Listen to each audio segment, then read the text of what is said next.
Merci.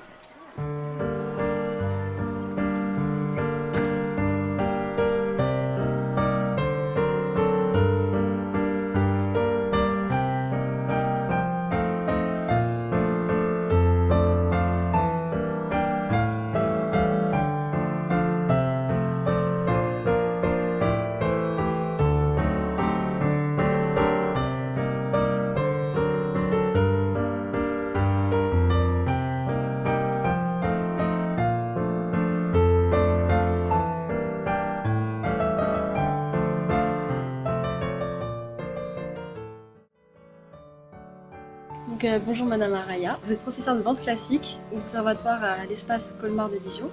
On va vous poser quelques questions. Alors pour commencer, comment pourriez-vous définir en quelques mots la danse classique? Alors la danse classique, c'est, comme je l'ai dit tout à l'heure, un langage à part entière, donc c'est vraiment une écriture de la danse. On parle de fondamentaux, il y a vraiment un langage des fondamentaux qu'on apprend très très jeune et qui reste une terminologie. Donc la danse classique, elle a évolué et j'allais dire aujourd'hui on est quand même plus proche du néoclassique que de la danse classique pure. Voilà. Les deux existent, mais on va plutôt vers, j'allais dire, une danse qui va être aussi un petit peu plus acrobatique en termes physiques. Voilà. Donc là c'est par rapport à la musique, on assimile souvent la danse classique à la musique classique justement. Est-ce que, c'est un petit peu ce qu'on a vu là, mais du coup est-ce que c'est possible de faire la danse classique sur d'autres genres de musique? Oui, bien sûr. Donc c'est ce que je fais très souvent. Alors j'utilise de la musique classique pour les cours, pour qu'on soit quand même sur les fondamentaux et puis sur un travail rythmique qu'ils ont l'habitude de travailler depuis jeune. En revanche, j'utilise énormément de musique, j'allais dire plus moderne. Et là, par exemple, pour ce projet où on travaille paradoxalement avec la percussion.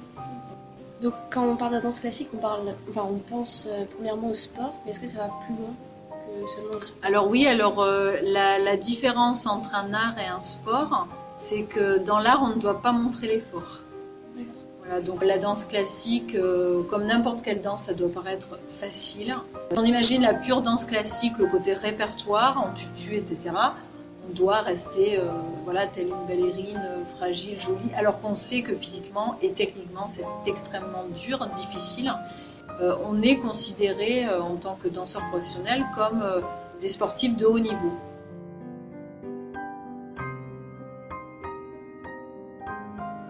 Et sinon, est-ce que la danse classique elle a des valeurs? Alors oui, évidemment. D'une part, je pense, on va parler des valeurs humaines, puisque là, par exemple, c'est un travail qu'on fait ensemble. Donc il y a une ouverture sur l'autre, tout simplement, sur les autres. Et on doit être capable d'être à l'écoute collective, donc l'écoute des autres, le partage, puisque à un moment donné, vous vous en rendez compte là dans la chorégraphie, c'est vraiment un échange, c'est un partage. Là, on n'est pas dans un solo qui se vit seul. C'est aussi l'apprentissage quelque part du bien-être, du travailler ensemble, du comment vivre ensemble. Et à un moment donné, je crois que tout ça, ça peut se faire qu'à travers les valeurs humaines, tout simplement. Pour revenir sur l'aspect un peu plus sportif, selon vous, c'est quoi à peu près les aptitudes physiques nécessaires pour être un bon danseur? Alors pour être un bon danseur, il faut être souple, ça c'est important aussi, puisque comme je le disais en plus, on va vers une technique qui est de plus en plus acrobatique. Quand je parle de ça, c'est-à-dire les grands jetés à l'écart, les jambes qui montent très très haut. Ça vient aussi depuis l'époque de Sylvie Guillem, la danseuse de l'Opéra de Paris. Et puis, au-delà de ça, il faut être aussi organique. Ça veut dire être capable dans son corps de ressentir aussi les instincts corporels et de les suivre. Quand les mouvements nous semblent plus évidents, plus instinctifs, c'est plus facile. Voilà. Et puis aussi il faut être musical, parce qu'on danse avec la musique, c'est un petit peu le sujet qu'on aborde dans la chorégraphie. D'accord. Et est-ce que vous avez d'autres aptitudes nécessaires un peu, mais plus sur le plan moral, par exemple? Oui, des qualités. Oui, alors sur le plan moral, il faut être fort, il faut être solide, parce qu'il y a une discipline forcément dans n'importe quel art, je pense, mais c'est vrai que la danse classique, on parle quand même de discipline. Alors c'est pas la discipline au sens strict du terme, comme elle a pu être évoquée il y a, j'allais dire, de longues années, mais simplement, il faut en vouloir, il faut être motivé, discipliné, organisé. Et ça entre vraiment dans cette phase d'apprentissage qu'est la danse classique. Et je crois qu'à un moment donné, on s'en rend plus compte et que c'est installé, c'est ancré en nous. Et voilà, on est à l'écoute du professeur qui est en face. Donc moralement, il faut être assez fort. C'est une discipline qui est assez difficile, déjà physiquement, et difficile mentalement. C'est comme n'importe quel sportif, je crois qu'il faut être motivé et puis solide dans la tête. Voilà. Donc on change un petit peu de sujet, mais c'est vrai qu'on caractérise souvent la danse classique comme étant une danse féminine, et on a plus l'habitude de voir des filles danser. Et donc vous qui êtes professeur et je pense que vous donnez plusieurs cours, est-ce que vous remarquez vraiment une inégalité entre le nombre de filles et le nombre de garçons dans vos cours, et puis qu'est-ce que vous pensez aussi de ce préjugé? Oui, alors évidemment, on a beaucoup moins de garçons que de filles, donc c'est dommage, à notre grand désespoir.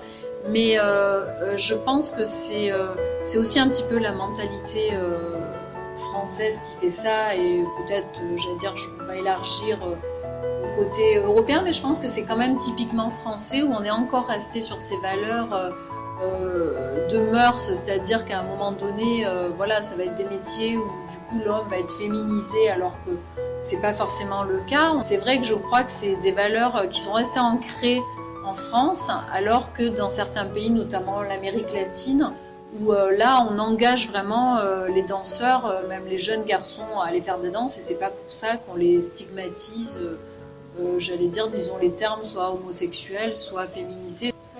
Et je crois qu'il faut que nous on arrive à passer outre cette mentalité.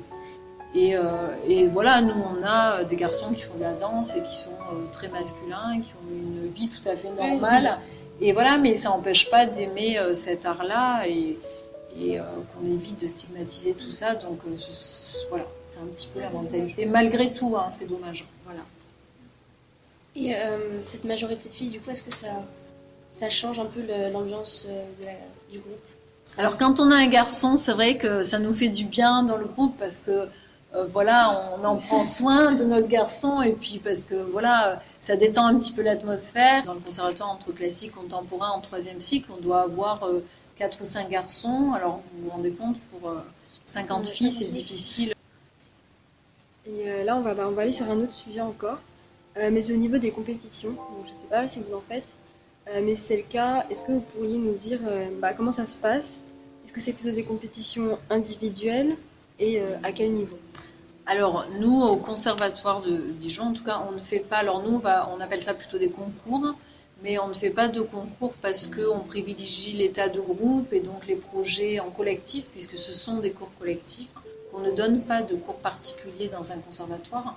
Donc, de ce fait, on ne les présente pas dans les concours. Voilà. Est-ce que les garçons qui font de la danse classique, ils ont aussi des pointes? Non, il n'y a que les filles qui font des pointes. Pour finir, ça va peut-être vous surprendre, mais quelle est l'image que vous avez du hip-hop, la danse hip-hop? On a une très bonne image, puisque nous, on sensibilise nos élèves ici au hip-hop depuis 3 ou 4 ans. On a donc Figure de Style, la compagnie de hip-hop qui vient ici. Donc nous, vous savez, on est ouvert à toute forme de danse, et le hip-hop, les élèves adorent ça, les élèves en classique, en contemporain.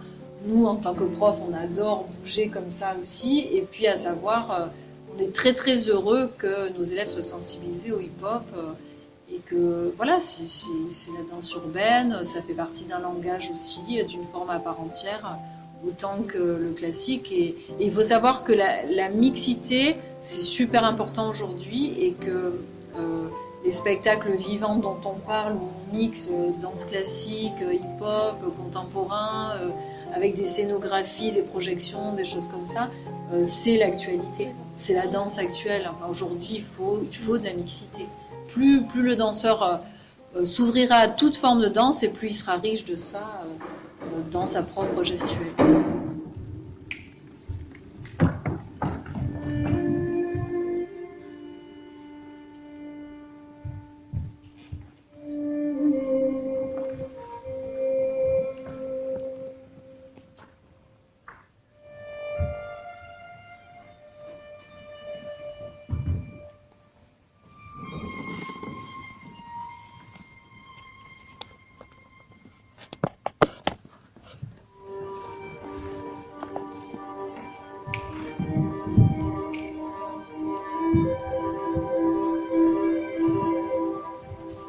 droite et gauche.